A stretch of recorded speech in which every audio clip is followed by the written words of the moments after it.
Shalom, shalom, aking mga kapatid sa pananampalataya. Ito na naman po ang inyong kapatid na si Roland. Ano po? Na muli ay binibigyang pagkakataon ng ating rabay na makapangaral ng kanyang salita. Ano po? At salamat po sa rabay dahil bagamat ako po ay inaantok kanina sa pagmamaneho ng halos 8 oras na dire-diretso, hindi po tayo pinabayaan ng rabay. Ano po? Kaya ang pagpapasalamat po natin sa pag-iingat ng rabay sa ating mga buhay ay talaga pong ipinagpapasalamat natin ng napakalaki dahil pwede lang pong kunin ng rabay ang ating buhay sa isang iglap. Pero salamat po sa kanyang pagpapala at kaawaan at tayo po ay hindi po niya nababayaan. Mga kapatid, naway ang aral po ng rabay ay tumimo sa atin. Kaya kung kayo po ay nakahanda na, kumuha po kayo ng inyong maikling lapis at papel. Dahil sabi nga po, ito po ay mas mabuti kaysa sa mahabang memorya. Ano po? Now, kung kayo po ay nakahanda na, talasasin po natin ang kwento ng rabay. Dahil ang kwento po ng rabay ay may pamagat na you got what you want. Do you want what you got? Nakuha po natin ang ating gusto. Now, ang tanong, gusto ba natin ang ating nakuha? Now, alam po ninyo, tayo po bilang tao ay I believe na hindi po tumitigil sa tinatawag nating paghingi ng ating mga kagustuhan. Now, alam po ninyo, salamat po sa rabay dahil nasulat na tayo po ay may karapatang humingi bilang kanyang mga lingkod. Nasusulat po yan. At ito po ang simula ng kwento ng ating rabay. Dito po sa aklat ng Joha. Simulan po natin ang kwento ng rabay dito po sa aklat ng John. May dumaan po, pasensya na po at tayo po ay nakikibahay lang dito sa may-ari ng bahay, kaya hindi ko po kontrolado yung mga lumalabas sa inyong mga screen. Dito po sa aklat ni Yohanan, mababasa po natin ng kwento, yung ibinigay ng ating rabay na pagpapala para tayo po ay bigyan niya ng karapatan sa mga hihingin po natin. Ito po yung kwento, pero talasasin natin yung kondisyon para makuha natin yung mga hinihingi natin. Ito po sa aklat ni Yohanan o John, chapter 15, verse 16. Ito yung kwento. Ako'y hindi ninyo hinirang, ngunit kayo'y hinirang ko. At akin kayong inihalal, upang kayo'y magsiyaon at magsipagbunga. At upang manatili ang inyong bunga. Bakit? Upang ang anumang inyong hingin sa Ama, sa aking pangalan, ay maibigay niya sa inyo. Now, 3 bahagi po ito kung inyo pong mapapansin. Ano po? Now, tayo po sana ay hindi lang nagbabasa na talagang babasahin lang natin, pero kung minsan, sa pagmamadali natin, nakakalimutan natin yung mensahe ng ating binasa.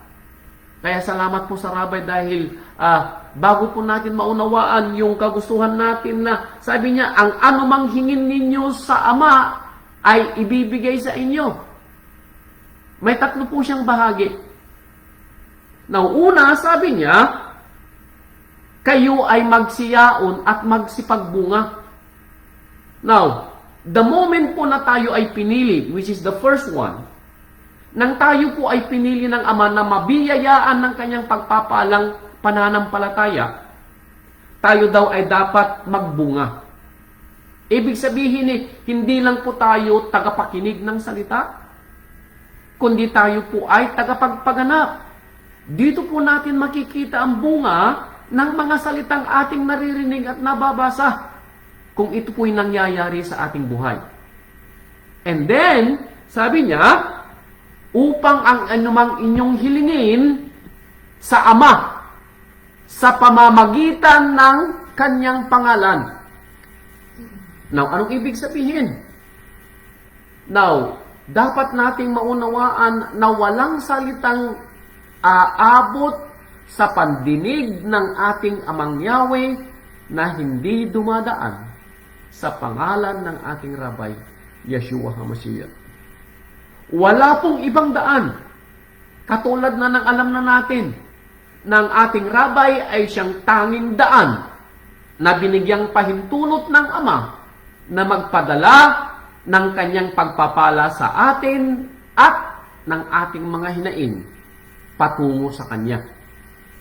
And then, sabi niya, ang anumang ating hihingin ay ibibigay sa atin. So, I pray po na naunawaan natin kung paano po ipaparating ang ating mga kahilingan. Pero, sa dinami-dami po ng ating mga kahilingan, mga kapatid ko, sa katotohanan, sometimes hindi natin alam ang ating mga hinihingi. Alam niyo po, merong isang kapatiran po dito sa Louisiana na siya po ay nagsasabi na kung tayo daw po ay hihingi sa ating Rabay, maging explicit daw po tayo sa ating mga hinihingi. Dahil baka sa paghingi natin, maging general po yung hingi natin. At ito yung nangyayari sa ating karamihan. Now, tatalasasin natin. At sabi ko nga sa inyo, kung minsan hindi natin alam ang ating mga hinihingi. Kaya kung kayo po'y handa na, magbibigay po ang Rabay ng mga ehemplo ng mga hinihingi natin at ibinibigay naman sa atin, pero ang katanungan at the end of the day, hindi pala ito yung talagang pinakagusto natin. Ano po? Kaya tabi-tabi po, ano po? Kung maapakan po ang inyong mga paa.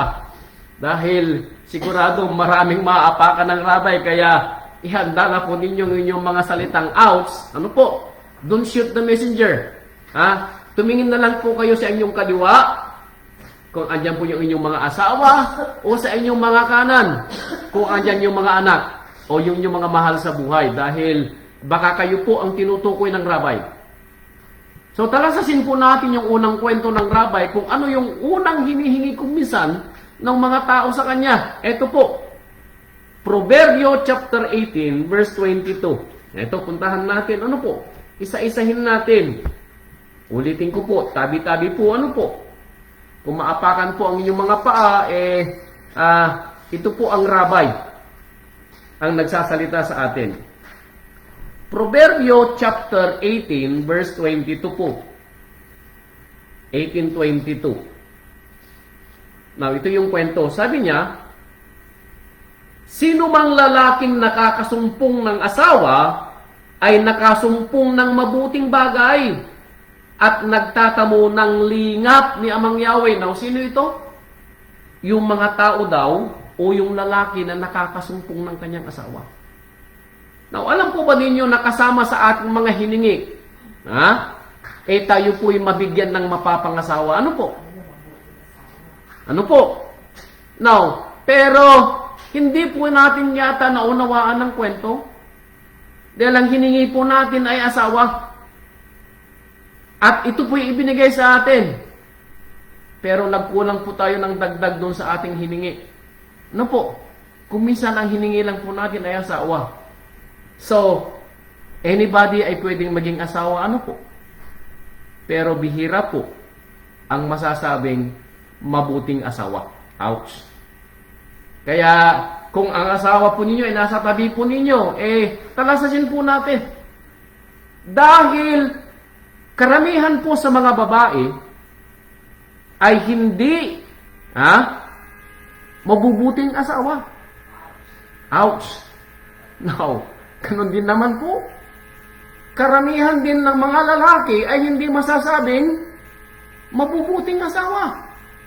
Kaya nung tayo po ay humingi, baka nakalimutan nating dinagdagan ng salitang mabuting asawa yung ating hiningi. Kaya yung hiningi natin, humingi lang tayo ng salitang asawa at nang ibigay sa atin yung ating mga asawa, ayan na yung kwento.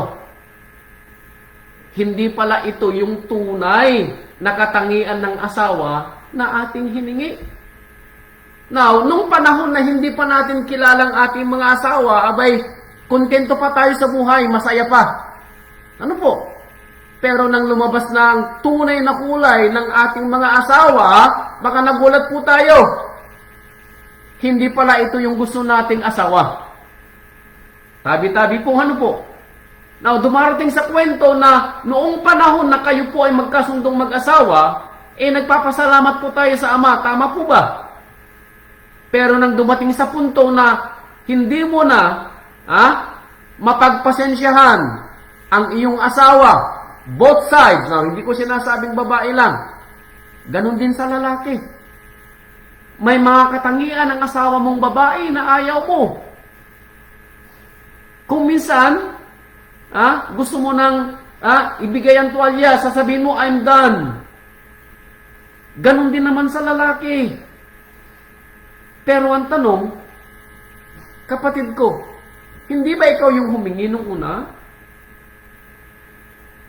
Hindi ba ikaw yung humingi ng asawa kay Amang Yahweh? At nang ibigay ni Amang Yahweh, hiningi mo, at ngayon ay nagkakaroon ka ng problema sa iyong asawa,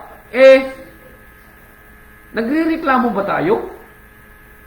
Baka dumating sa punto na tinatanong natin sa ating Ama, Amang Yahweh, bakit ganito ang ibinigay mong aking asawa? Huwag naman po sana ano po. Dahil wala pong pumilit sa atin, sa ating asawa. One way or the other, tayo po ay umayon sa ating sariling pusa na hanapin yung ating mapapangasawa. Nakita natin sa ating kalalakihan, tayo ang namili ng ating liligawan. Tayo ang namili ng ating pakakasalan. Hindi po tayo pinilit ng Ama kung sino yung ating mapapangasawa. Ganon din sa babae. Hindi naman pinilit yung asawang babae na pakasalan yung lalaki. Siya din ang nagkusa. Kaya nga sa kasal, hindi pinipilit yung lalaki at babae na magsabi ng po at opo. Pero kapag dumarating ang punto na ang lalaki ay napupuno sa kanyang asawa, dito na nagkakaroon ng problema. Vice versa. Dumarating din ang punto na ang babae ay napupuno sa kanyang asawang lalaki. Now, the reason being is, nakalimutan natin yung aral bago sana tayo humiling ng ating mga mapapangasawa. Alam niyo po ba ang kwento? Na may sinabi ang ating Apostol Saulo sa mga gustong mag-asawa, ito yung kwento niya, na maaaring hindi natin ito narinig nang ipinangaral sa atin at nang makita natin ang ating mga asawa o nakalimutan na natin lahat yung kwento. Ito yung kwento kung tayo ay mag-aasawa. Unang Korinto chapter 7 verse 32 and 33. Siguro kung naunawaan lang natin ito, baka nag-isip tayo ng 10 ulit na beses bago tayo nag-asawa. Ito yung kwento. Unang Korinto chapter 7 verse 32 and 33. Ito. Datapwat ang ibig ko, sabi ni Apostol Saulo, ay mawalan kayo ng kabalisaan.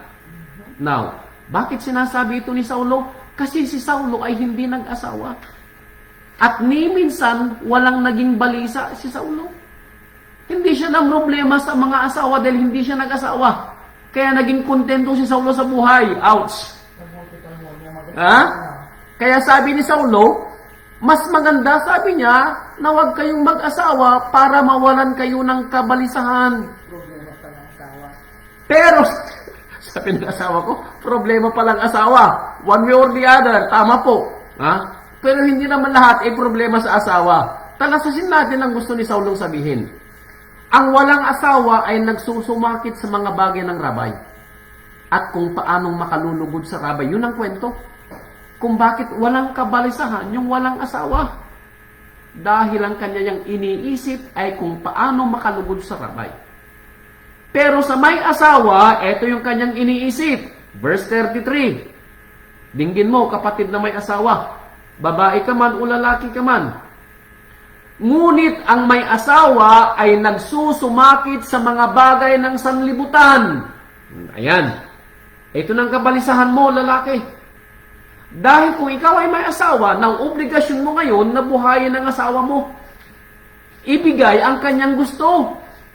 Na kung minsan, ibibigay mo din ang kanyang kapritsyo. Bakit? Kasama ito sa pag-aasawa. Baka hindi mo ito narinig, kapatid na aral. Kaya kayong mga kabinataan at kadalagaan, bago kayo mag-asawa, makinig kayo sa aral. Ha? Kaya sabi niya, nagsusumakit ang may asawa sa bagay ng sanlibutan, and ito yung dapat nating maunawaan, kung paanong makalulugod sa kanyang asawa. Paano ba daw natin, lalaki na mapalulugod ang ating asawa? Saan ba mas naliligayahan ang ating asawa? Yun ang ating problema. Yung paano natin pagsisilbihan ang ating mga asawa sa kanilang ikalulugod. Ganon din naman sa babae kung paano naman niya pagsisilbihan ang kanyang asawa sa kanyang ikalulugod. At ito marahil ang nagiging dahilan kung bakit hindi nagkakasundo ang mag-asawang lalaki at babae kapag sila na po'y nagsasama na. Nakalimutan na nila yung kanilang mga responsibilidad sa bawat isa. Kaya ipapaalala po sa atin ni Apostol Pedro, ang tanging apostol na may asawa, yung kanyang aral sa mga mag-asawa. Wala na po kayong magagawa sa asawa po ninyo, ano po? Dahil hindi na po natin maihihiwalay ang ating asawa. Sabi nga natin, hiniling natin ang ating gusto. Nakuha natin ang ating gusto. Now, yung tanong, gusto ba natin ang ating nakuha? Dahil kung pwede nga lang siguro, ano po? Kung pwede lang, Pwede rin balik. Pwede, hindi naman ibabalik. Ano po?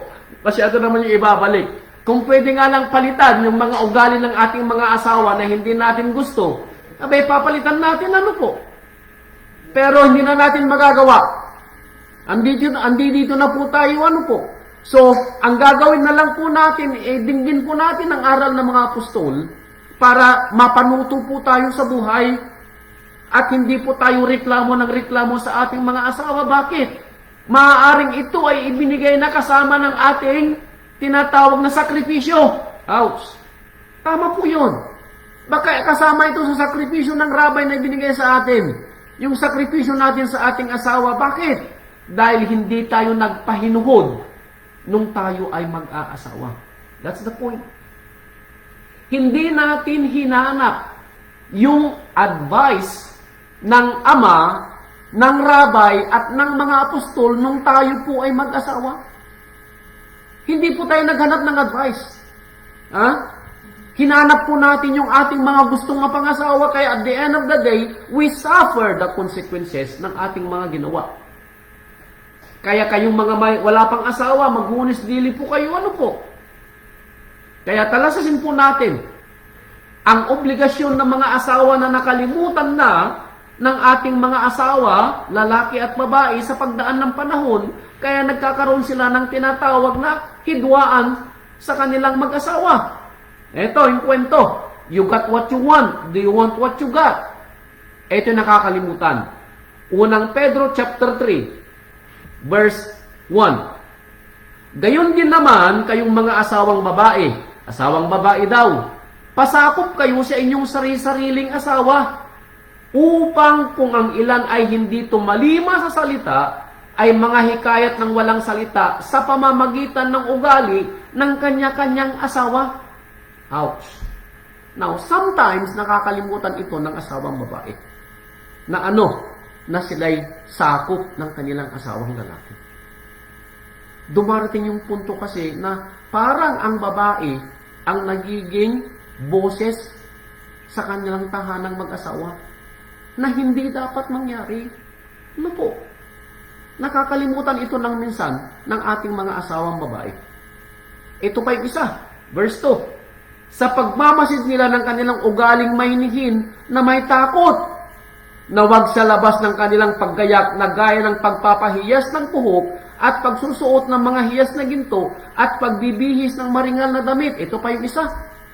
Nakakalimutan yata ng ating mga asawang babae na ang kagandahan ay hindi sa labas, kundi ito yung nasa loob na kagandahan. Kaya kung minsan kinukulang ang sahod ng asawang lalaki, bakit? Bili dito, bili doon ng mga anik-anik na hindi naman dapat para masabihang sila ay magagandang asawa. Ang kagandahan, sinasabi ng Apostol Pedro, ay wala sa labas na anyo, kundi ito po ay nasa loob.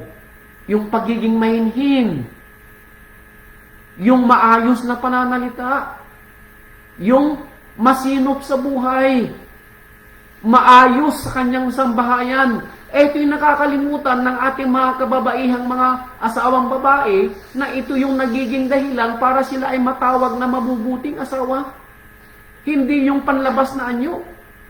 Hindi yung maraming alahas, magagandang damit, malaking sahod. Hindi po nasusukat dito, mga kapatid, ang kagandahan at kabutihan ng isang babaeng asawa. Ano po?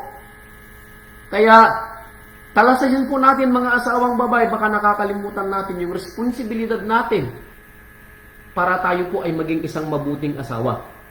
Now, ibaba ko naman dito sa verse 7, baka sabihin nyo, bakit babae lang? Ito naman sa lalaki. Gayon din naman kayong mga lalaki, o mga lalaki daw, magsipamahay kayong kasama ng inyong asawa ayon sa pagkakilala, napakundanganan ng babae na gaya ng marupok na sisidlan. Yamang kayo na may kasamang tagapagmana ng biyaya ng kabuhayan upang inyong mga panalangin ay huwag mapigilan.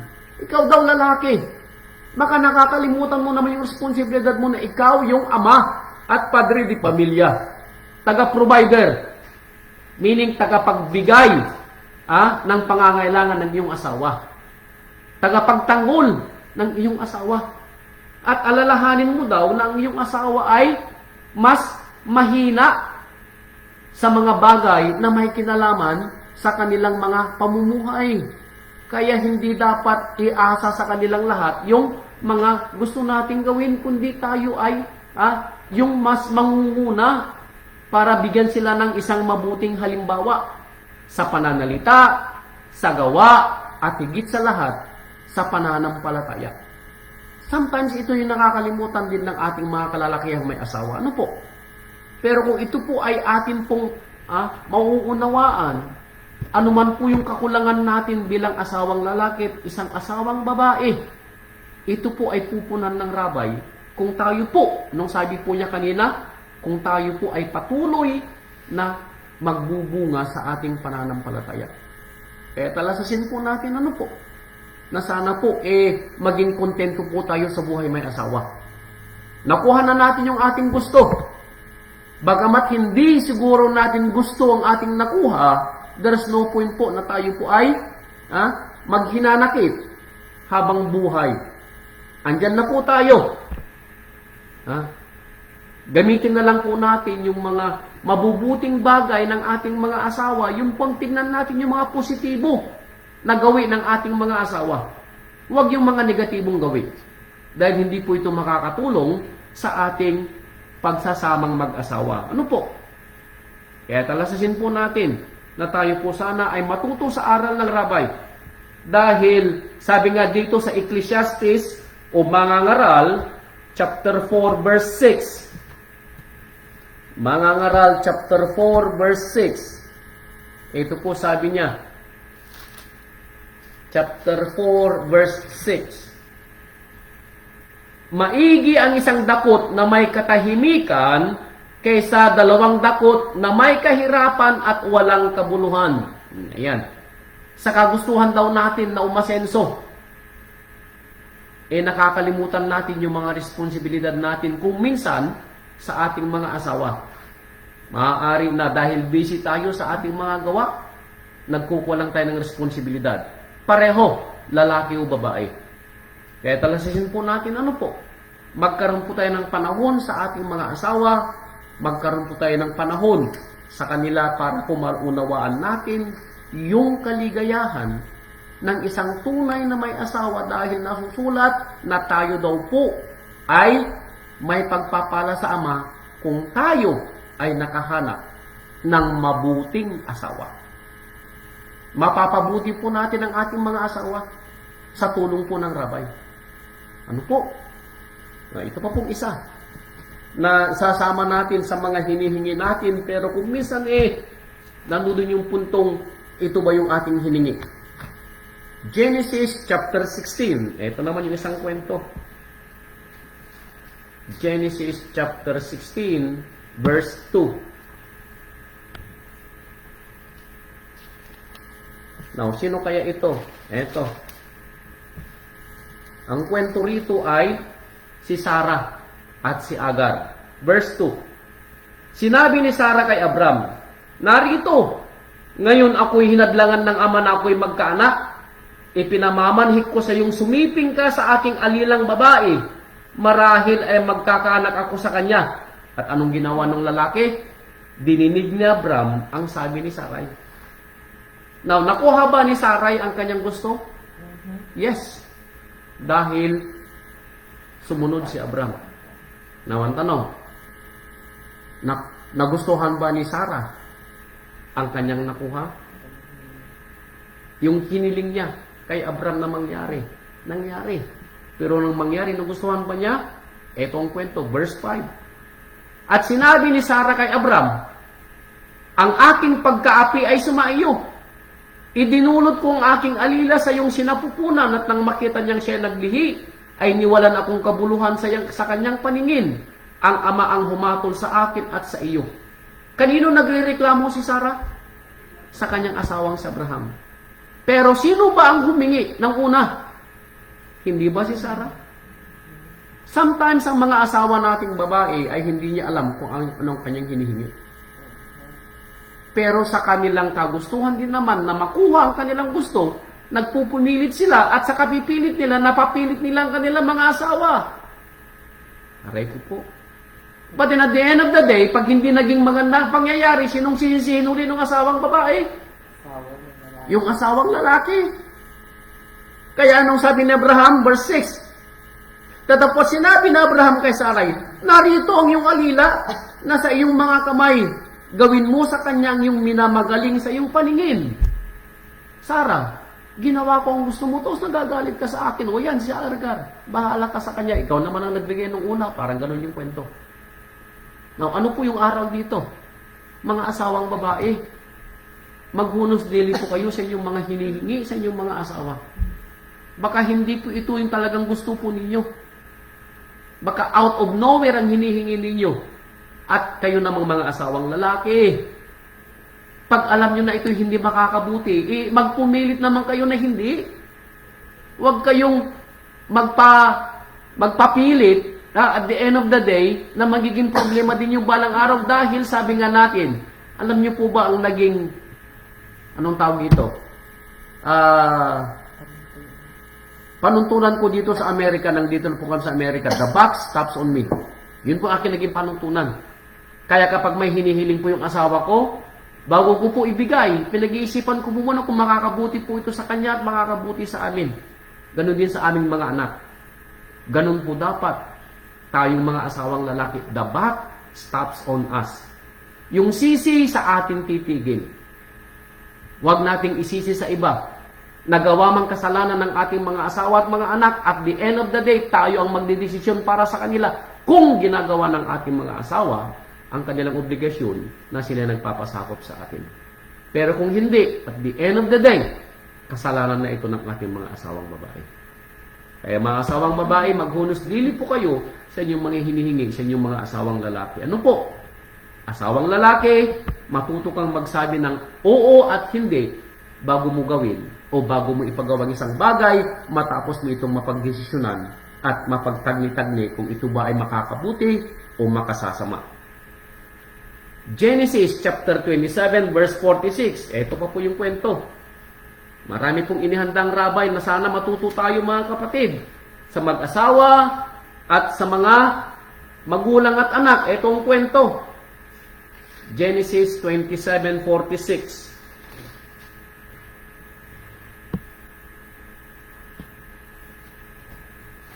Ang kwento naman dito ay si Rebecca sa kanyang anak na si Esau. Sabi niya dito sa 27:46, at sinabi ni Rebecca kay Isaac, ako'y yamot na sa aking buhay. Bakit? Dahil sa mga anak na babae ni Het. At bakit? Kung si Jacob ay mag-aasawa sa mga anak ni Het, na gaya ng mga ito, ng mga anak ng lupaing ito, ano pang kabuluhan sa akin ng aking buhay? Ouch. Now, sino ang inireklamo ni Rebecca? Ang kanyang anak na si Esau. Pero in the beginning, hindi ba humingi siya ng anak kay Amang Yahweh del Shebao? Tama po ba? Yes. Nang makuha niya ang kanyang mga anak, ngayon nagrereklamo ulit siya. Alam mo, sometimes hindi na alam ng ama kung anong ibibigay niya sa atin. Ibinigay yung hiniling natin, but at the end of the day, nagrereklamo tayo sa mga ibinigay niya sa atin. May kasalanan pa bang ama dito? Hindi, wala na. Bakit? Dahil nang ibigay niya sa atin ito, nasa ating pagpapala kung paano natin ito gagawin. Sa negatibo ba o sa positibo? Sino bang nagpalaki kay Esau? Hindi bang mga magulang niya? Ganon din po ba sa atin? Sinong nagpalaki sa ating mga anak? Alam niyo po, kung minsan binibiro ko ang aking asawa, kapag ang aming mga anak po ay puring-puri sa kanilang mga gawa, abay, anak po niya yung mga yun. Pero pag may ginawa po silang mali at hindi niya nagustuhan, yung anak mo, sabi niya, pagsabihan mo, yan ang sinasabi niya. Ano, tumatawa po siya sa background. Ganun po yung mga asawa natin, ano po? Kapag yung mga anak natin ay gumawa ng tama, anak nila ang ating mga anak. Pero pag may ginawang mali, anak natin. Pero at the end of the day, sino bang may kasalanan sa pagpapalaki sa ating mga anak? Tayo po. Tandaan po natin, ang ating mga anak ay tayong mga magulang, ang kanilang inilalarawan one way or the other. Namana po nila sa atin. Kaya kung ginagawa po natin ang ating tamang pag-uugali at pagpapalaki sa kanila, bilang magulang, lalaki po ang bata ng maayos at may pagpapala. Kaya sa ating mga magulang, ito yung kwento, sabi niya sa Efeso chapter 6 verse 14. Eto, sabi sa mga magulang, chapter 6 verse 14, chapter 6 verse 4, kako sana, 14. Sabi niya dito sa verse 14, Efeso 6:4, hindi 14, 6:4. 6:4, hindi 14. Efeso 6:4.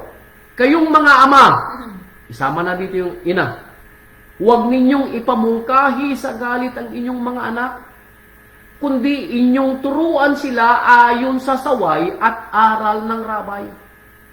Ikaw daw na magulang, palakihin mong yung anak sa aral at turo ng rabay. Huwag mo siyang ipamungkahi sa galit. Huwag mo siyang palakihin sa palo. Huwag mo siyang palakihin sa negatibong pananalita. Huwag mo siyang palakihin sa puro positibong pananalita din naman. Magbigay ka ng balance sa pagpapalaki. Dahil ang ating mga anak ay lalaki kung paano natin sila tinuruan. At ano man yung kanilang magiging gawi balang araw, hindi pwedeng sabihin ng asawang babae na anak lang niya kapag ito'y gumawa ng tama. At anak na ng asawang lalaki pag mali. Ayusin po natin mga kapatid, ang pagpapalaki sa ating mga anak, sabi ng ating mga apostol, palakihin daw natin sila ayon sa saway at aral ng rabay. Now, paano tayo matututong mga magulang sa saway at aral ng rabay kung wala tayong panahon sa pag-aaral ng kanyang mga salita? Paano tayo matututo kung wala tayong panahon, mga kapatid ko? Tabi-tabi po, ano po? Kung wala kayong panahon sa pag-aaral ng salita ng Ama, wala kayong pag-araw ng Sabado. Bakit? Hindi ko alam kung bakit kayo wala. Sa araw ng Bible study, wala rin. Sa araw ng Women's Ministry, wala din. So anong aral at saway ang bibigay natin sa ating mga anak? Kaya pag lumaking ating mga anak na hindi ayon sa gusto nating pagpapalaki, huwag na tayong magreklamo. Bagamat ito'y ibinigay sa atin ng Ama, huwag tayong magreklamo kung bakit ganun yung pagpapalaking nangyari sa ating mga anak. Kaya tabi-tabi po mga magulang, gawin po natin ang ating obligasyon bilang mabuting magulang. Ano po? And then, Exodus 20 verse 12. Ito naman yung kwento sa mga anak. Exodus 20 verse 12.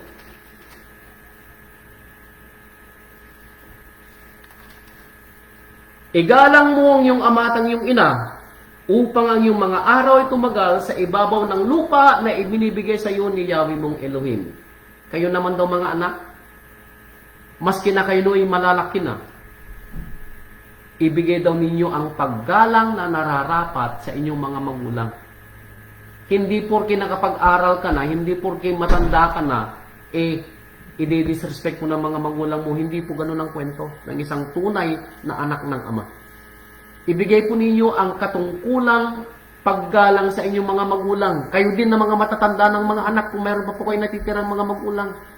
Ano man po yung nangyari noong panahon ng inyong mga magulang, ginawa po nila sa kanilang kaya at sa kanilang pangunawa ang alam nilang tama. Hindi na po panahon para sisihin ang ating mga magulang sa mga nangyari na 20 years ago or 5 years ago. It is done. Wala na tayong magagawa po doon. Yung obligation po natin na sinasabi ng rabbi, igalang po natin ang ating mga magulang. Kung gusto natin ng buhay na maayos at mapayapa at mahabang buhay dito sa lupa, ito po yung unang kautusan na may pangako. Kaya talasisin po natin, ano po? Tayong mga anak na may obligasyon sa ating mga magulang. Ano po? Hallelujah. Ito po pong isa. Matatalastas po natin. Proverbio, Kawikaan, chapter 18, verse 21. Proverbio, chapter 18, verse 21. Talasisin po natin yung mga araw na ibinigay ng rabbi. Kamatayan at buhay ay nasa kapangyarihan ng dila, at ang nagsisiibig sa kanya ay magsisikain ng kanyang bunga. Ouch! Ito po yung sinasabi nating walang humpay na bungangan ng ating mga asawa. Now, lalaki man po o babae, hindi lang po babae masalita, lalaki din po ay masalita. Nasa dila daw po natin ang buhay at kamatayan. Now, alam po natin na kwento ng rabbi, pwede tayong magalit, pero huwag tayong magkasala. At huwag nubugan ang araw, ang galit po natin. Hindi po dapat mangyari sa isang tunay na nananampalataya na sa isang tahanan ay hindi magkibuan sa loob ng isang araw. Hindi po dapat mangyari. Bakit?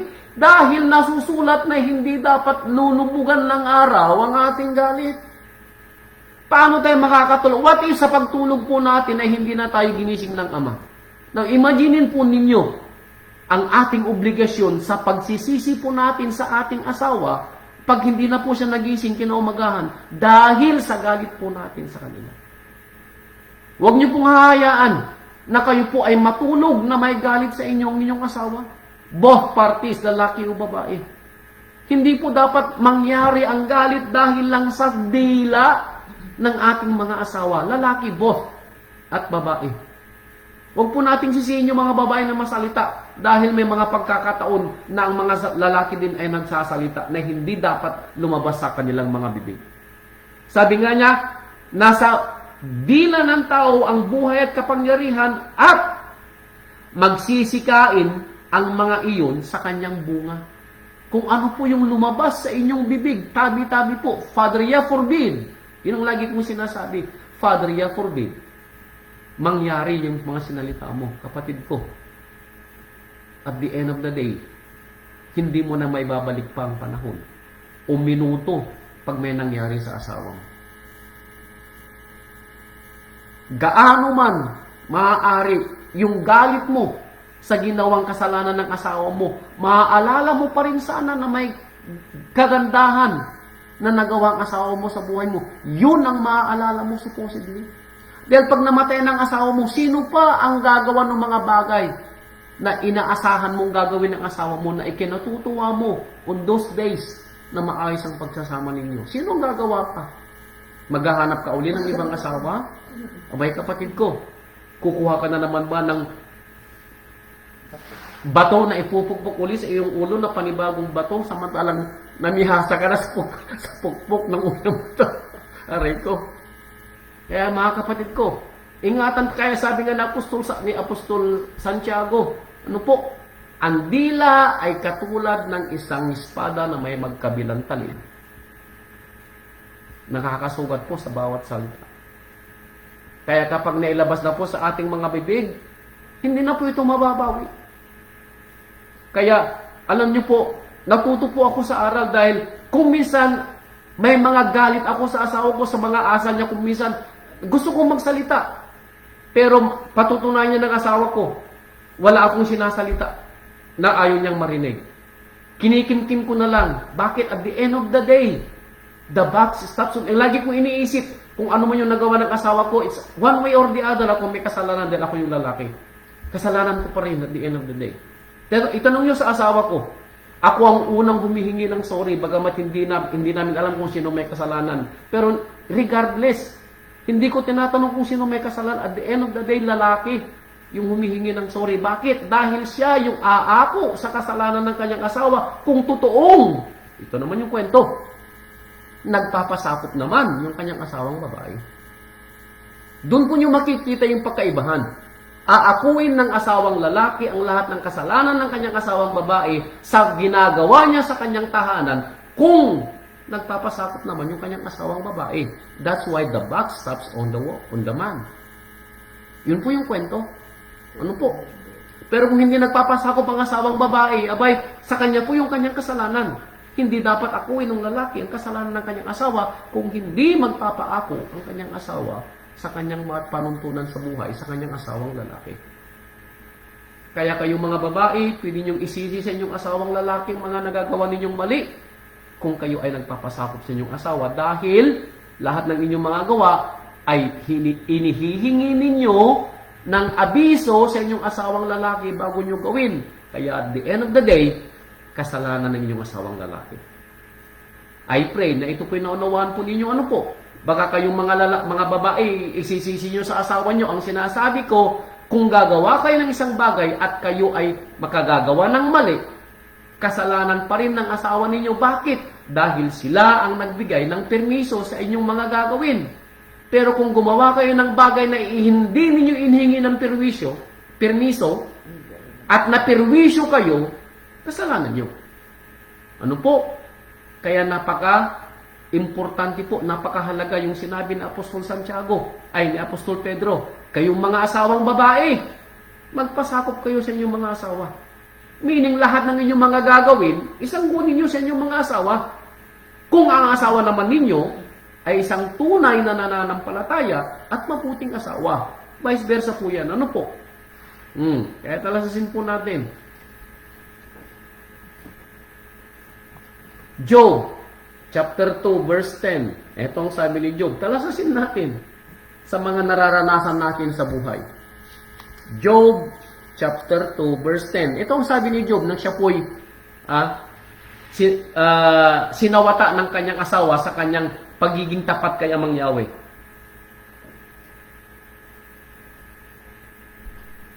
Itataas ko sa verse 9 para maunawaan po natin. Nang magkagayo sinabi ni Job sa kanyang asawa, sa kanya, namamalagi ka pa ba sa iyong pagtatapat? Itakwil mo na ang ama at mamatay ka.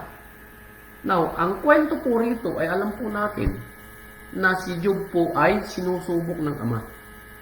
Then at the end of the day, hindi na po nakayanan ng kanyang asawa. Kaya sinasabi po niya na itakwil na ni Job si Amang Yahweh. Para po matapos ng kanyang paghihirap. Pero kukunin po natin ang sinabi ni Job para po maunawaan natin ang kwento ng nangyayari sa atin. Ngunit sinabi sa kanya ni Job, ikaw ay nagsasalita na gaya ng pagsasalita ng hangal na babae. Ano? Tatanggap ba tayo ng mabuti sa kamay ng Ama at hindi tayo tatanggap ng masama? May mga bagay po sa ating buhay na hindi lahat sang-ayon sa ating kagustuhan. May mga mas maraming bagay na nangyayari sa ating buhay na hindi natin gusto. Na one way or the other, pinahintulutan ito ng Ama na mangyari. At kung tayo ay totoong natuto sa aral, sabi ng Ama, ito ay para sa ating ikatututo. Ito'y para sa ating ikatututo. Bagamat ang pangyayari ay dahil sa ating padalos-dalos na pagdidesisyon, uulitin ko, ang pag-aasawa ay hindi padalos-dalos ng desisyon, pinag-iisipang mabuti. Ang pagpapalaki sa mga anak ay hindi padalos-dalos ng desisyon, pinag-iisipang mabuti. Ang pagbibigay ng panahon, oras sa asawa at sa anak ay hindi padalos-dalos ng desisyon. Sa pagpapalaki sa mga anak, hindi padalos-dalos ng desisyon.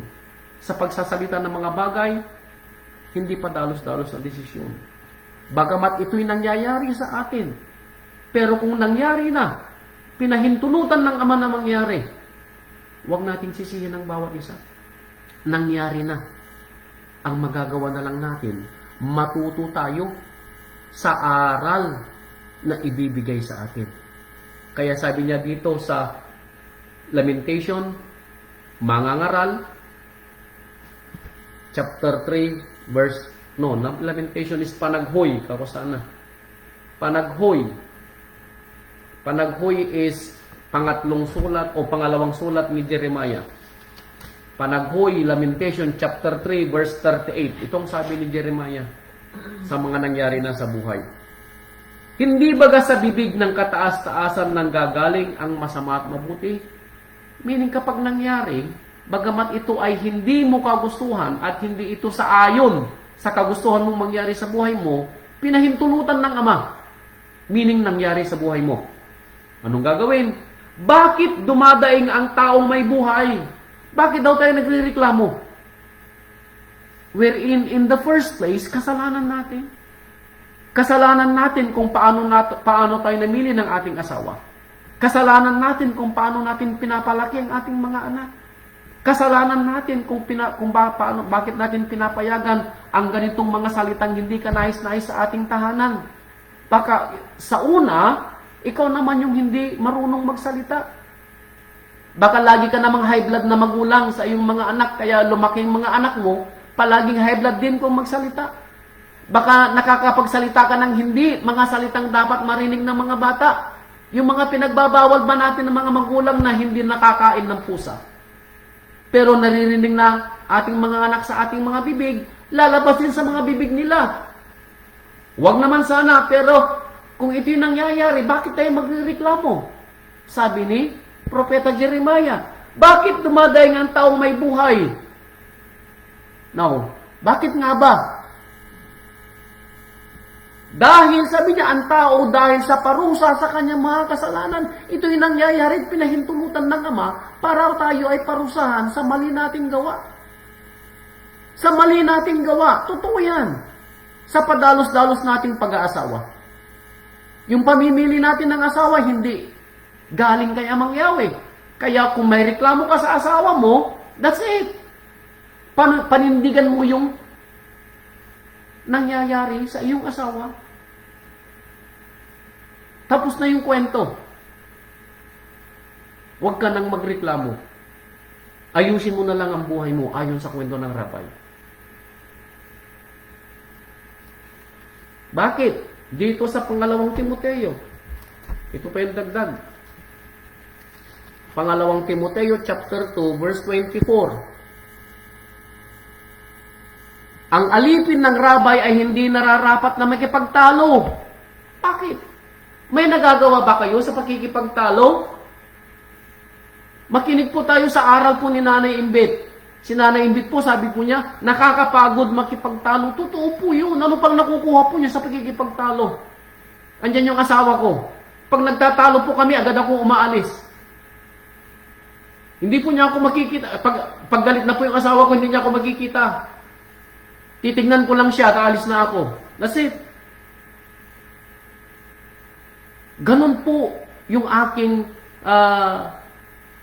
anong tawag dito? Gawi. Para hindi kami magtalong mag-asawa. Kasi, pag umalis ako, titigil agad yung galit ng asawa ko. Bakit? Wala siyang pagagalitan dahil wala na ako sa tabi niya.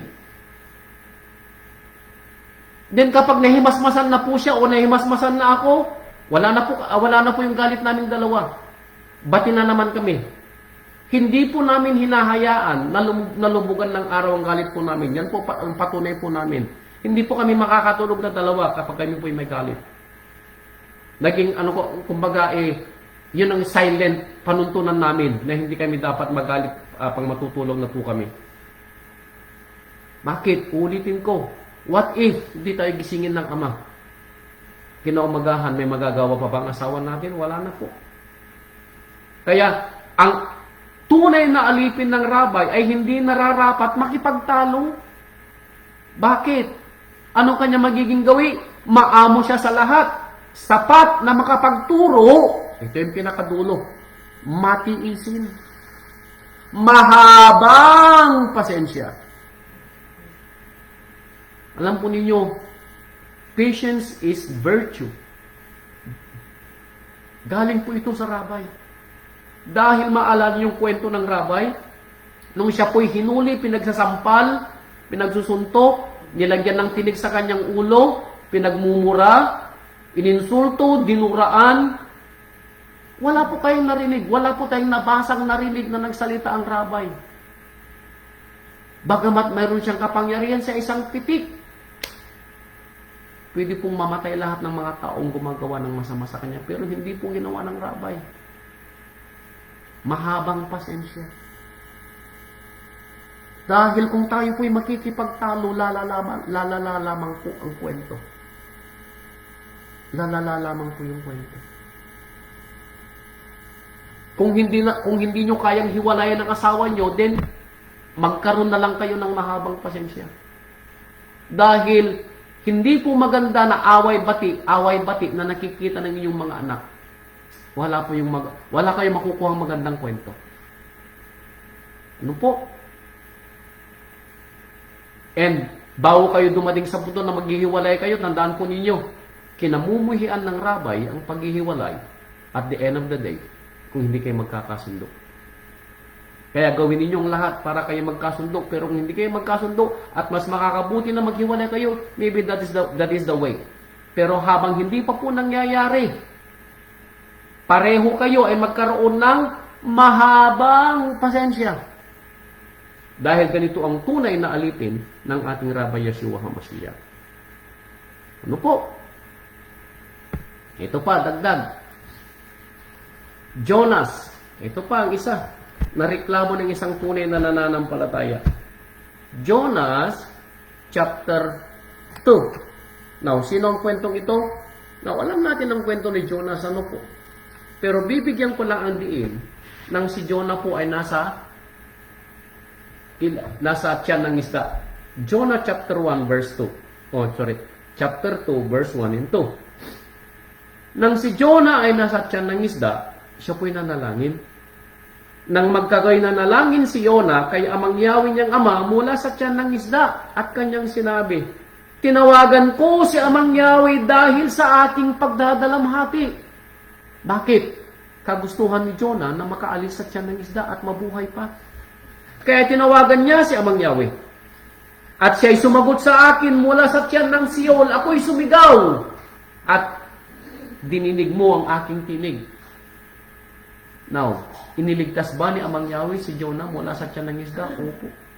And then, inutusan niya si Jonah para mangasaba sa Nineveh. And then, matapos niyang kanyang pangangasaba, napahinuhod si amang Yahweh. Hindi itinuloy ang balak niyang paglipol sa Nineveh. Ang problema, ito ang problema ni Jonah. Nagalit siya kay amang Yahweh. Chapter 4 verse 3. Kaya nga amang Yahweh sabi niya, isinasamo ko sa iyo, nakitlin mo ang aking buhay sapagkat mabuti sa akin ang mamatay kaysa mabuhay. Now, nakita po niyo yung contrast? Nang si Jonah po ay nasa gitna ng kamatayan, tinawagan po niya si amang Yahweh para siya po'y buhayin at iligtas sa tiyan ng isda. Nang inutusan po siya ni amang Yahweh sa gawain gustong gawin ni ipagawa ni amang Yahweh sa kanya, at ginawa naman niya, pero hindi niya nagustuhan ang naging desisyon ni amang Yahweh. Nagrereklamo ngayon si Jonah. Kaya sabi niya, patayin mo na ako, sabi ni Jonah. Now, may karapatan ba tayong magreklamo sa nangyayari sa buhay natin? Nakakalimutan ba natin ang aral na ang mga bagay na nangyayari na pinayagan ng Ama ay para sa ating ikatututo? Bagamat may mga pangyayari na tayo ay magsasakripisyo sa ating sarili. Pero at the end of the day, ay para sa kapurihan ng Ama. Hindi ba natin dapat ipagmapuri at ikatuwa pag ganito yung pangyayari? Tutularan ba natin si Jonah tayo magrereklamo? Amang Yahweh, patayin mo na ako.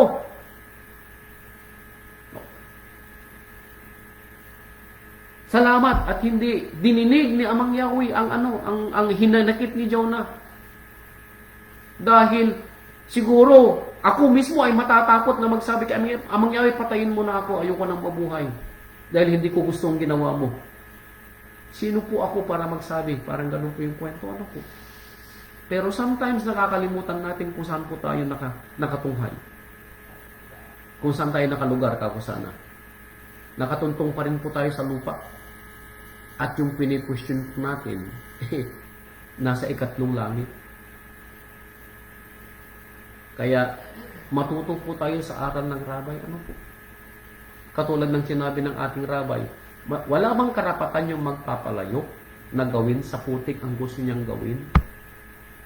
In the same time, wala bang karapatan si Amang Yahweh na ipagawa kay Jonah ang gusto niyang gawin dahil iniligtas ni Amang Yahweh si Jonah sa kuko ng kamatayan? At hindi ba dapat magpasalamat si Jonah sa kagalingan at kaawaan ni Amang Yahweh? Ganun po dapat tayo. May mga pagkakataon na tayo po ay nagsasakripisyo sa ating pananampalataya dahil sa salita ng Ama. Pero ito po ay para sa atin.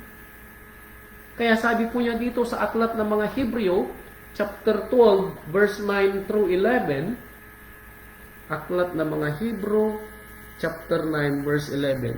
We got what we want. Do we want what we got? Nakuha ni Jonah yung kanyang gusto na mabuhay uli.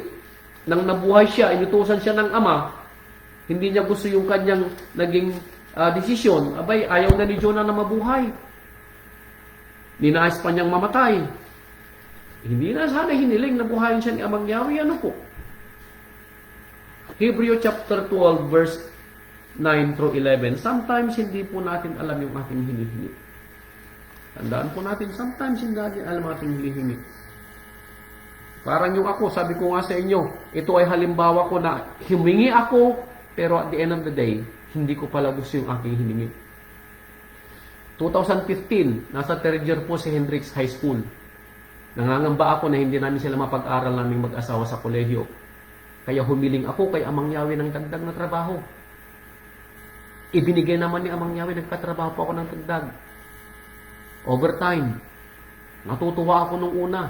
Kumakain yung mga anak ko ng Domino's, kumisan libre. Natutuwa ako sa mga laki ng tips kung minsan. Pero nang halos 2 taon nang nakaraan, doon ako humingi ng dagdag na payo. Bakit? Hindi ko na kaya yung aking trabaho. Nagreklamo na ako. I'm too tired, Father Iya, hindi ko na kaya.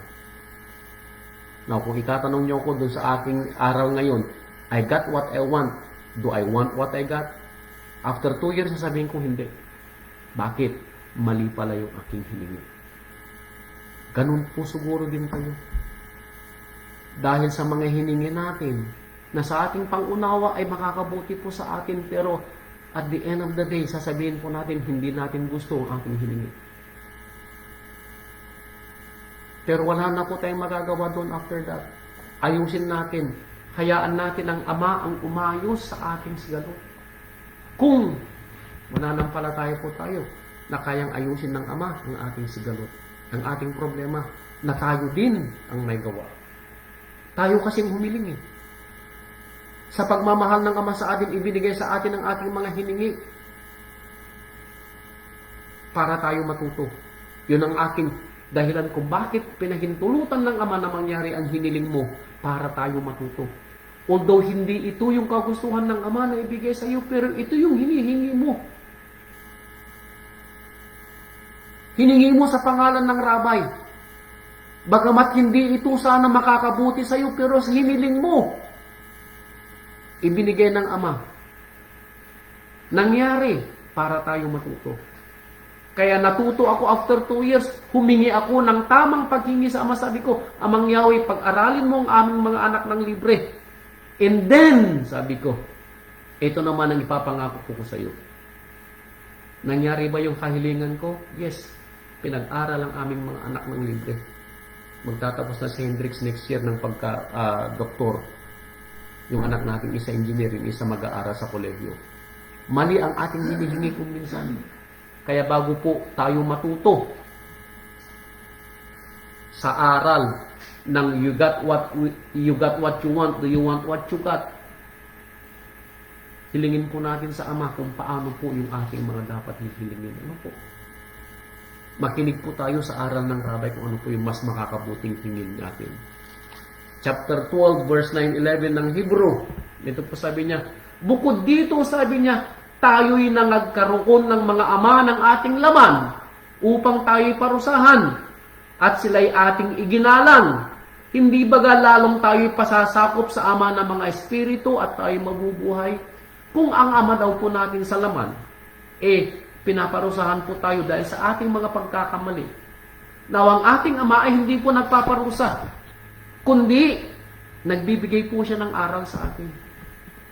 Hindi po parusa ang ibinigay niya sa atin nang tayo po'y magkamali sa ating mga desisyon, kundi tayo ay kanyang tinuturuan para matuto sa buhay. Na sa ating pangunawa ay parusa, hindi po yun parusa. Yun ay kaakibat ng ating mga ginawang maling desisyon sa buhay. Tayo ang may gawa. Pero hindi po magpapabaya ang Ama para ito po yung maging dahilan para tayo po ay tumalikod, kundi ito po sana ay aral sa atin para tayo lalong lumapit sa ating Ama at ituturo niya sa atin ang tamang daan kung paano tayo makakapagtagumpay sa ating maling desisyon at sa maling consequences na ating nararanasan sa buhay para sa ating ikatututo. Dahil at the end of the day, kung ito'y pinahintulutan ng Ama, ito'y para sa ating ikatututo. Tandaan po natin palagi. Kaya kung ano man po'y nararanasan natin sa ating mga asawa, para po sa ating ikatututo. Baka nung una ay wala tayong pasensya. Now, dahil sa ating asawa, magkakaroon tayo ng mahabang pasensya. Nung una ay wala tayong mga tinawag na pagpipigil sa ating mga sarili dahil sa ating mga asawa, sa ating mga anak. Ngayon siguro ay mayroon tayong pagpipigil sa sarili. Para po uli sa ating ikatututo. Verse 10. Sapagkat katotohanan tayo pinarusahan nilang ilang araw ayon sa kanilang mga magaling. Ito yung mga magulang natin sa laman. Ngunit siya'y sa kapakinabangan natin upang tayo'y makabahagi ng kanyang kabanalan. Pero sa atin, sa mga matututunan natin sa ating buhay, para sa ating pagiging pagkabanal. At the end of the day, matutulad tayo sa ating Rabbi Yeshua HaMashiach. Tandaan niyo ang kwento. Pinahintulutan ng Ama ang mga bagay na nangyari sa ating Rabbi, kaya ang Rabbi ay natuto sa mga hirap na dinanas niya. Ayon sa kwento, nasulat po yan. Bagamat siya po'y anak ng Ama, pero siya po'y natutong sumunod sa kanyang Ama dahil sa mga naranasan niya sa buhay. Ganon din po sana tayo. Lahat ng parusa sa ngayon ay tila man din hindi ikaliligaya, kundi ikalulungkot maaari. Now, sino pa? Narinig natin ang patutuo ni kapatid na Carlito. May mga pagkakataon na sometimes sa buhay gusto na nating mag-give up, to throw the towel. Ikalulungkot. Sometimes, hindi natin alam kung bakit tayo umiiyak. Sa ating mga asawa, sa ating mga anak, sa ating trabaho. Totoo po. Hindi po natin ito ikinaliligaya. Ito'y ikinalulungkot natin. Pero sabi na Apostol Saulo, gayon man, sabi niya, pagkatapos daw ng ating napagdaanan, ito naman ay namumunga ng bungang payapa ng katwiran sa mga nakikipagsanay sa pamamagitan nito. Ito daw po ay para sa ikatitibay ng ating mga pananampalataya.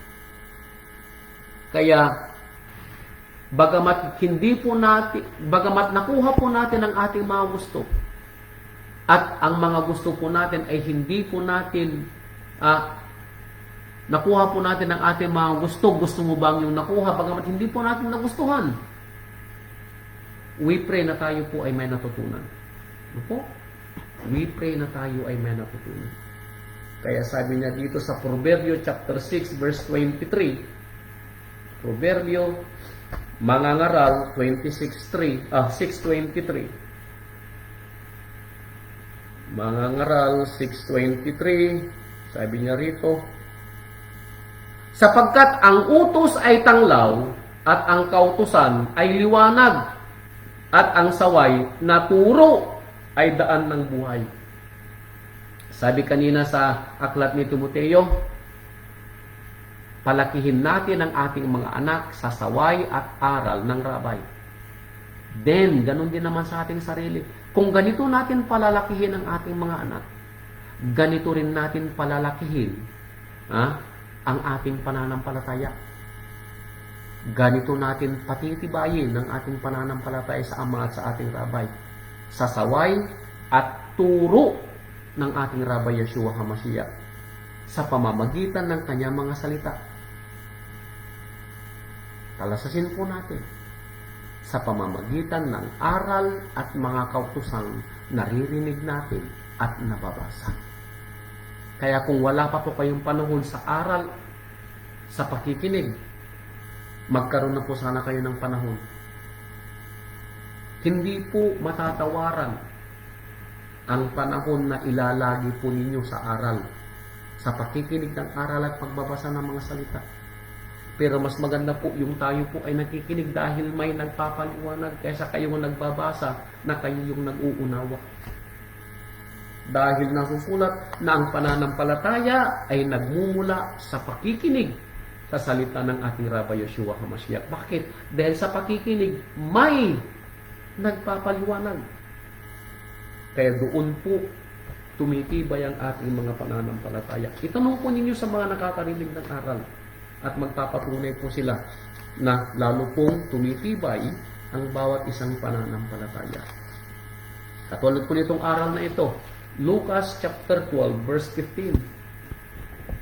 Ito yung aral na ito, nidagdag natin na aral ngayon. 12:15. Sabi niya, at sinabi ng ating rabay sa kanila, mangagmasid kayo at kayo mag-ingat sa lahat ng kasakiman. Ano sabi ng rabay?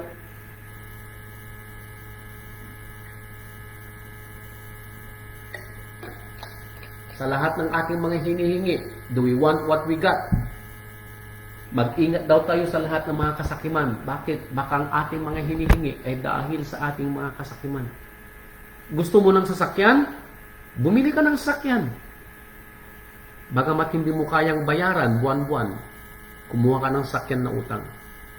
Now, dahil utang at kailangan mong bayaran, anong gagawin mo? Kailangan mong magtrabaho ng 24/7. Wala kang panahon sa asawa mo, wala kang panahon sa anak mo, at siyempre, wala kang panahon sa aral. Pati araw ng Sabado nagtatrabaho ka, bakit? Bumili ka ng bagay na babayaran mo. Gusto mo ng magandang bahay? Kumuha ka. Hulugan mo sa bangko. Gusto mo ng mga alahas, magagandang damit, mga anik-anik sa buhay? Kumuha ka. Utang, babayaran mo. Wala kang magiging panahon sa salita ng rabay. Bakit?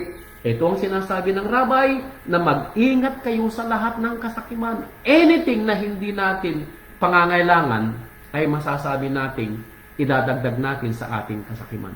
Bakit? Hindi natin ito madadala sa ating pagpanaw dito sa lupa. Kung ito'y utang at ito'y ating paghihirapan na hindi naman pangangailangan, abay kapatid ko, ito'y dagdag na kasakiman sa atin. Uulitin ko, pahirap. Bakit masasabing kasakiman? Dahil ito'y pahirap sa buhay. Now, kung kayo ay may extra money at gusto nyong bumili ng inyong mga alahas, bumili po kayo. Dahil ako ay nananampalataya ng mga alahas na ginto ay magiging isang asset pagdating ng araw.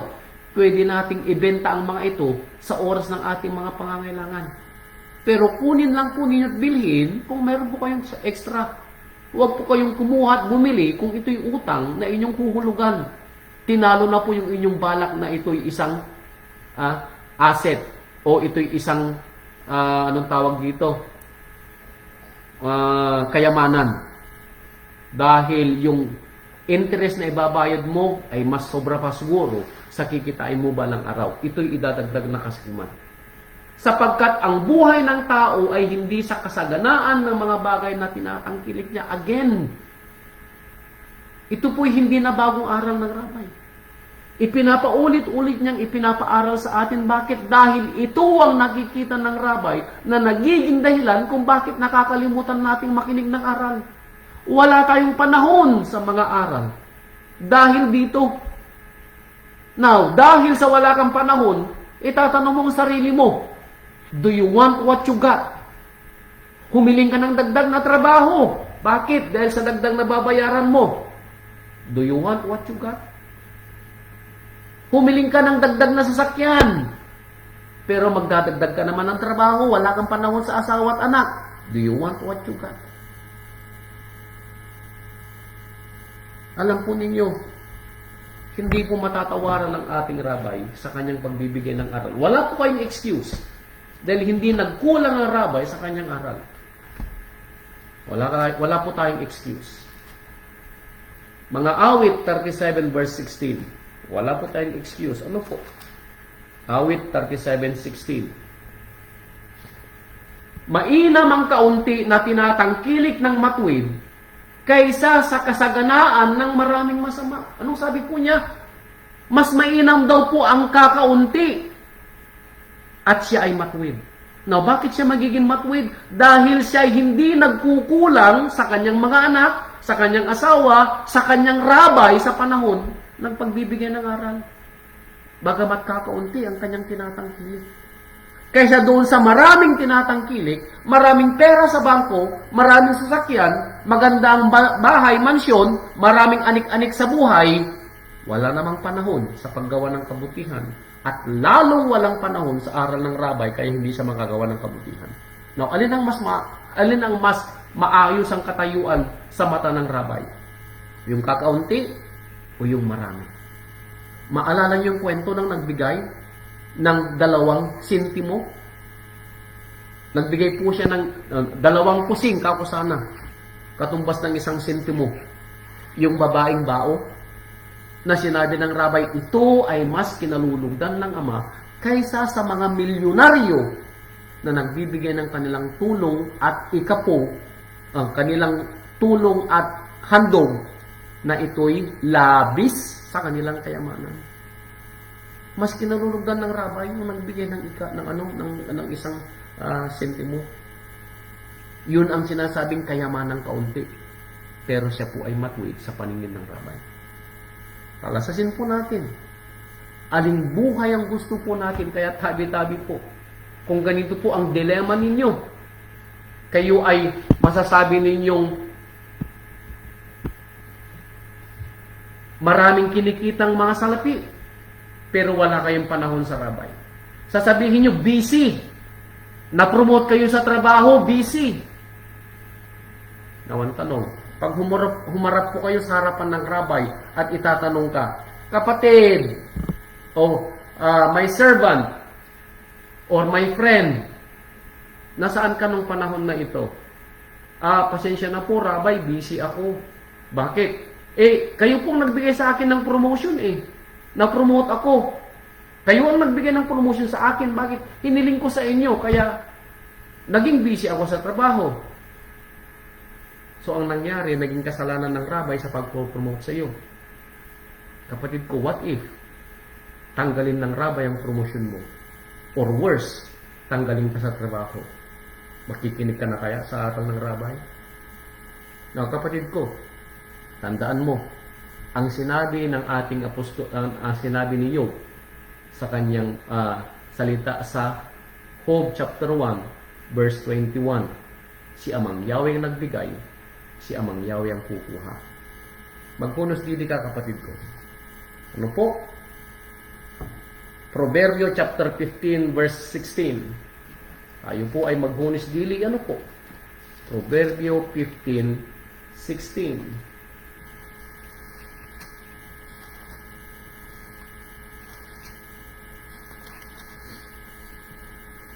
15:16.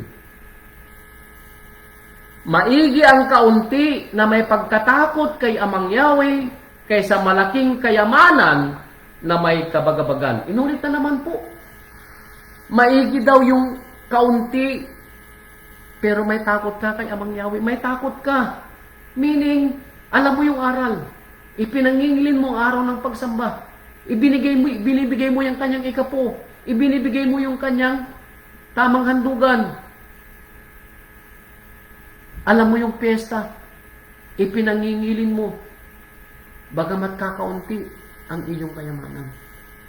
Mas gugustuhin daw ito ni Amang Yahweh. Mas maigi daw ito kaysa napakalaking kayamanan na may kabagabagan. Bakit may bagabag ka sa buhay? Wala kang panahon sa aral ng Ama. Wala kang panahon sa kanyang piyesta. Wala kang panahon sa kanyang araw ng pagsamba. Busy ka, kapatid ko. May bago kang sakyan. Bagong damit, bagong sapatos, yung mga anak mo, mga bagong mga gamit. Pagkain nyo sa ref, hindi matatawaran. Pero ang problema, nakapagpapahinga ka ba, kapatid ko? Nakakatulog ka pa ba sa gabi? Or iniisip mo kung paano mo babayaran ang iyong mga utang? Or iniisip mo kung paano mo masusustintuhan ang kapritsyo ng buhay mo? Ito yung kabagabagan sa buhay, kapatid ko. And worse, pag namatay ka, ano ang ipapamana mo sa iyong mga anak? Ganito rin bang buhay na katulad mo? O mas maganda sanang buhay? Huwag mong sabihin na mas magandang buhay na sila'y magiging mayaman. Dahil ito hindi magiging kagandahan sa paningin ng Ama. Ito ay pagiging hiwalay sa harapan ng ating Rabbi Yeshua HaMashiach. Huwag naman sana. Lucas 21:34. Lucas 21:34. Kaya tayo po ay matuto. Ano po? Lucas 21:34. Ito ba po yung dagdag na aral ng Rabbi? 21:34. Sabi po niya, datapwat mag-ingat kayo sa inyong sarili. Baka mga lugmok ang inyong mga puso sa katakawan at sa kalasingan at sa mga pagsusumakit ukol sa buhay na ito. Inulit niya ulit. Yung pagsusumakit natin sa buhay na ito. Yung kagustuhan natin na matikman ang nararanasan ng sanlibutan. Yung tayo po'y umasenso sa buhay. Nakakalimutan natin na ang buhay na ito ay lilipas din.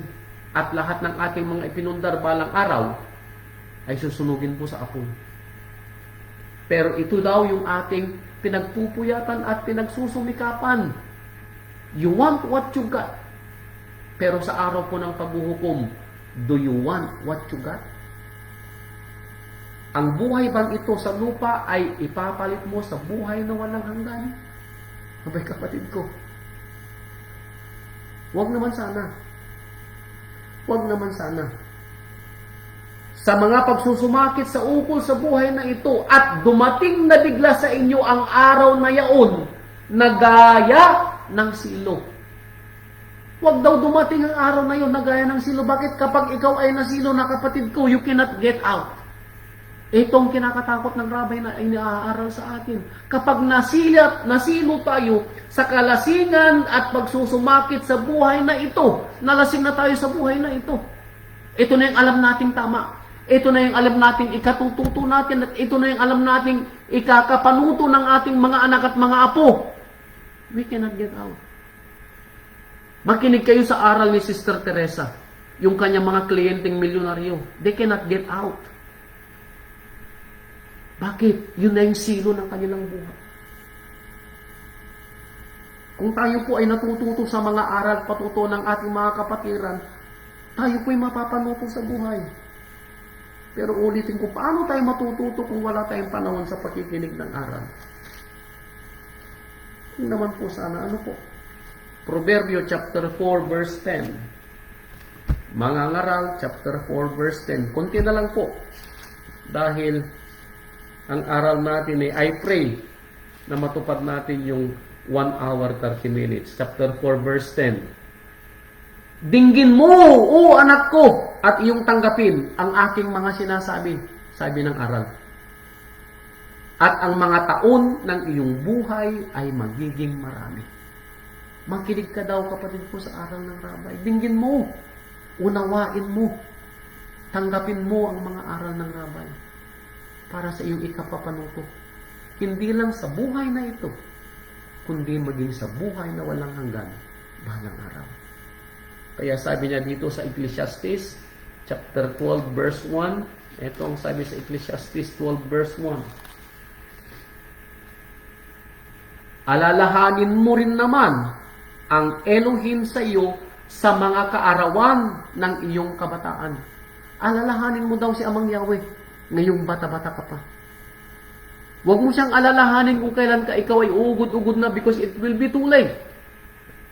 It will be too late. Hindi ka na niya magagamit sa gawain niya sa buhay na ito. Hindi ka na makakapangaral.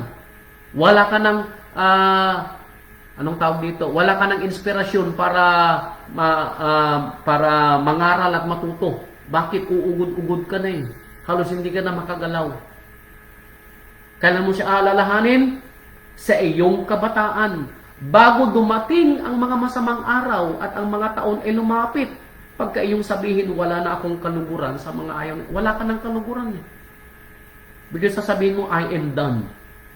I am tired and I just want to retire. Yun ang sasabihin mo. Pero hindi yun ang panahon na kailangan ka ni Amang Yahweh. This is the time na kailangan ka ni Amang Yahweh hanggat may kalakasan ka pa. Para turuan mo ang iyong mga anak, turuan mo ang iyong asawa, turuan mo ang iyong mga apo. Turuan mo ang mga kapatiran na makakasalamuha mo. This is your time, kapatid ko. Not tomorrow. Dahil baka bukas ay maaring huli na. Dahil ang bukas ay hindi ipinangako kahit kanino.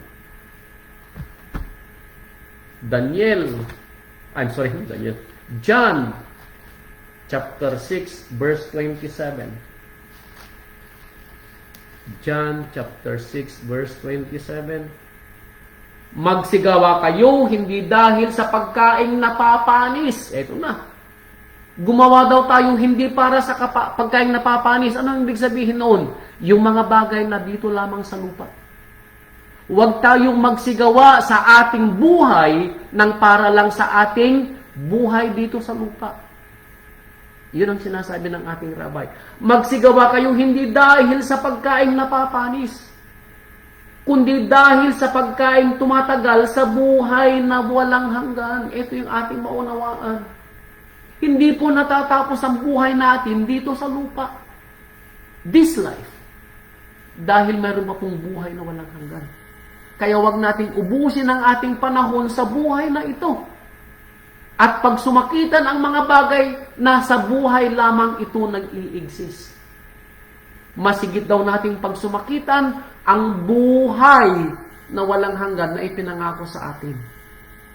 Kaya, mga kapatid ko, ano man po yung ating mga hinihingi, I believe ito ay para lamang sa buhay na ito.